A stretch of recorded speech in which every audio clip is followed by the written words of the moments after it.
Kaya ako kaninyo nga nagpasalamat ako sa Ginoo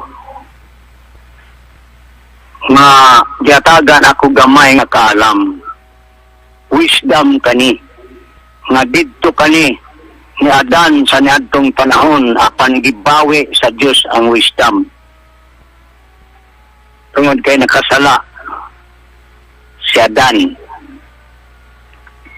Wisdom kanyang gihatag diri kanako. Muna makamaok ko sa tanan ng mga istorya sa kasulatan. Niya sa Pilipinas kana mahitabo. Busa kita mga Pilipino bulan unta kita kung mutuo kita sa Ginoo. Kaning uban gud kay gasimba. Iwan mo to sa Dios.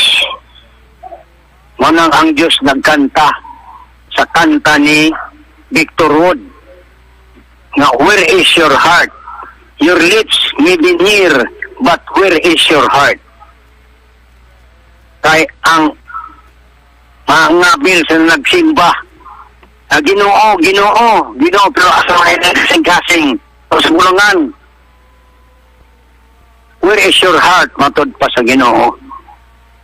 Munang dili ko malimot sa diha nga nagkanta ang Ginoo. Kaya nagtanaw ko kaniya na mati ko siyang kanta. Whenever we kiss, I worry and wonder. Your lips may be near, but where is your heart? Manay kanta sa Diyos. Manang maghilak, ang Diyos naghilak siya.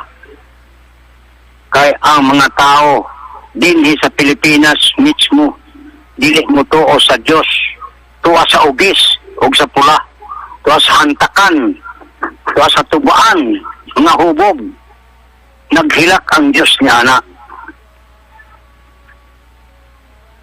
Una akong itugan kaninyo ang kanan.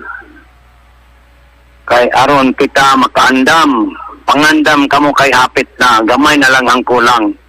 Unom na lang katuig, o 5 na lang ang nabilin ni Presidente Duterte. Mabot na dayon ang 30 katuig na itong pabutonon. Tungod kay matag-usan, hining 5 ka presidente tag-uno man kini katuig, dili naman na mausob. Dili naman na makuhaan o dili na madugangan. Kanang tag-unom katuig, matag-usa mo ng 30 na lang katuig ang atong pabutonon. Hinig sa 30 katuig, wala na'y presidente ang Pilipinas. Kay hari na ang mugahom sa tibok nasod. May mong haring nasod ang Pilipinas sa tibok ng kalibutan. Tungod kay dato man ang Pilipinas. Walay lahing dato sa kalibutan. Kung dato man ang Japan, karon dato ng Amerika, dili makahimo sa Pilipinas.